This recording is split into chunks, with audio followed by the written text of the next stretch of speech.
श्री कृष्णाय नमः. मन्मना भव मद्भक्तो मद्याजी मां नमस्कुरु. मामे वैष्यसि सत्यन्ते प्रतिजाने प्रियोसि मे.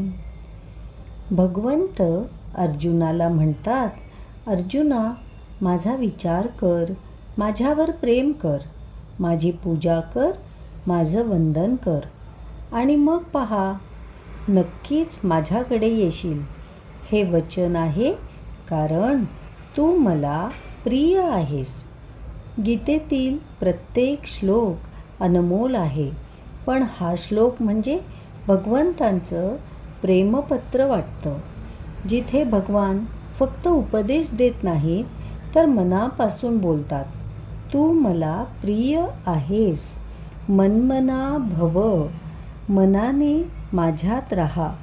आपण दिवसात कित्येक गोष्टींमध्ये मन हरवतो. काळजी, अपेक्षा, राग, स्पर्धा. पण थोड्या वेळासाठी जरी मन परमेश्वराकडे वळलं तर मनाचं ओझं हलकं होतं. जसं अंधारात एक दिवा लावला की सगळा कोपरा उजळतो, तसंच मनाचं अंधारही भगवंतांच्या स्मरणाने निवळतो.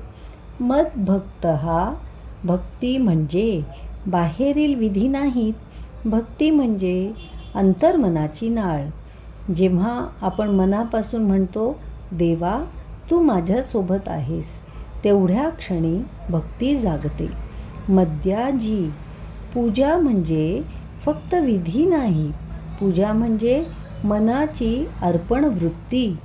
जीवनातील छोट्या छोट्या गोष्टी देवाला अर्पण करणं, आनंद, दुःख, प्रयत्न, निर्णय, हे सगळं त्याच्या चरणी सोपवणं म्हणजेच पूजा. माम नमस्कुरु. नमस्कार म्हणजे देहाचा नव्हे, अहंकाराचा नमस्कार. आपल्याला वाटतं मी करतो, मी साध्य करतो, पण जीवन संघर्षात कधी स्वतःवरून भार उतरवणं आणि म्हणणं, देवा तू जाणतोस, मला मार्गदर्शन कर, ही नम्रता म्हणजे खरा नमस्कार. आणि मग सर्वात सुंदर वचन, मामे वैष्यसि सत्यन्ते प्रतिजाने प्रियोसि मे. भगवान प्रतिज्ञा करतात, अर्जुना, तू माझ्याकडे येशील हे सत्य आहे, कारण तू मला प्रिय आहेस. मनुष्याला कितीही लोकांनी साथ दिली तरी एक आतली पोकळी असते, कुणावर निश्चिंत विसंबवावं अशी. आणि श्रीकृष्ण म्हणतात, मी आहे, तू मला प्रिय आहेस. परमेश्वराची प्रियता ही अट नसलेली आहे.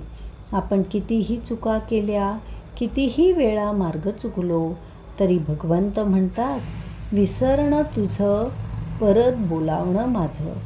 या श्लोकाचा सार एवढाच, जीवनात काहीही घडो, मनाची दिशा परमेश्वराकडे ठेवा आणि जीवनाचा प्रवास त्याच्या कृपाछायेत चालेल. भगवंत केवळ उपदेशक नाही, तो प्रिय मित्र आहे. म्हणूनच या श्लोकात त्याचा आवाज आदेशाचा नाही, तर प्रेमाचा आहे. माझ्याकडे ये, तू मला प्रिय आहेस. श्रीकृष्ण शरणम मम.